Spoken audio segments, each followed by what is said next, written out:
So I'm tuning Robert's Legacy.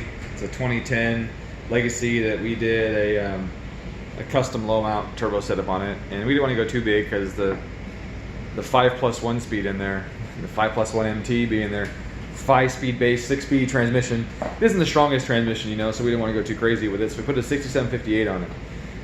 I have to say that turbo surprises the heck out of me because this thing has 7 pounds of boost at 2,000 RPM and holds 20 pounds of boost to redline. Look at that. The upper curve there is boost. This is on E85, and that helps it come in a little earlier. On pump gas, it doesn't spool quite that fast.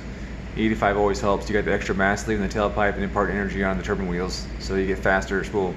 But regardless of that, I got 7 pounds at 2,000 RPM and 20 at redline. I don't know any other turbo that does that on a Subaru. That's really remarkable. And then, yeah, 400 wheel. And on our dyno, 400 wheel is a lot of power.